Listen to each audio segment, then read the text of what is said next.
Hi everyone, I'm Xinqiang from Vanderbilt University, Institute of Imaging Science. The title of my work is Propeller, Beanie, and Passive Antenna to Leave the Dark Bands in Transcranial MRgFUS ultrasound.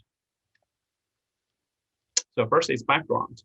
So transcranial MRgFUS ultrasound is a non-invasive treatment for a lot of applications. And most important, this is the FDA-approved method. However, in the current FDA-approved in-static system, transducer creates a curved dark band that runs through the middle brain and also reduce the MR signal at least 25% everywhere in the brain. So here's the image showing that how the signal is lost.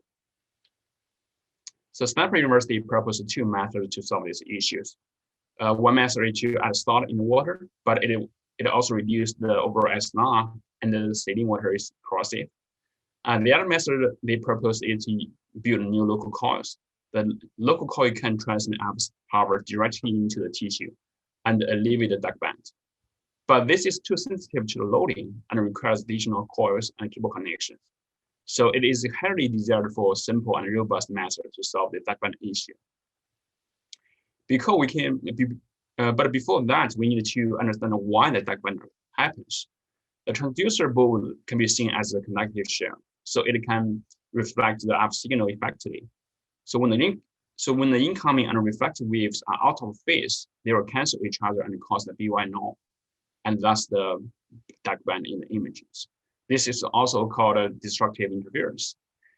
Based on this concept, the dark band should always locate at the area that is around quantum wavelengths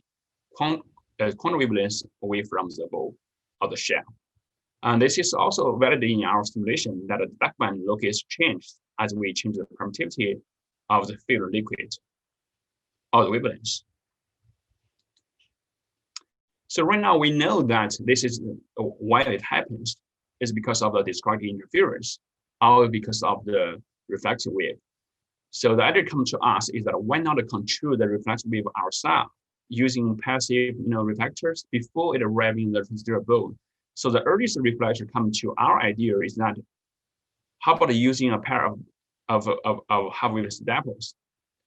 This is actually an old idea proposed 100 years ago. It's called Yuga-Yali antenna. Around 3 years ago, I introduced this idea to MRI, and we find that it indeed can work as a reflector. The red figure shows that how a local transfer dipole can effectively reflect the UM field in a traveling wave MRI. So here we show the practical passive cross wires we build. It's totally a passive device. It does not need any additional coils or cable connections. One can still use the default body coil for transfer receive or transfer only if you have your own receive coil. And we use very thin high gauge tin coated wires here and attach them to the top of a swimming cap. The swimming cap was placed around 1 centimeter above the head-shaped phantom. You can see that the wire is really, really tiny, and we have zoomed out a lot to make it visible. The length of the wire is around 12 centimeters. That is the half wavelength in the tap water at 3T. And then we move to the MR imaging the scanner. Here are the results. The first row shows the simulated sagittal BMPlus field in the human head. Left is without water or the conductive shell, and the middle one is with the water and the conductive shell. You can see the obvious dark band here, and the right one is that how it shows that how the BMPlus field was recovered by adding these wires. And this simulated result was also provided by the experiment results, the GRE, such as imaging. You can see that most of the imaging was recovered. And the yellow arrow shown here is the location of the passive cross wires. So here's the summary.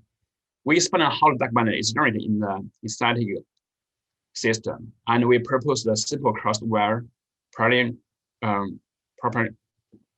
Beanie, and passive antenna to Alleviate. There's no electric connections and no need for additional coils. And the wires can be high gauge to prevent the interference with the fast beam. And the wires can be just placed around the transducer seams.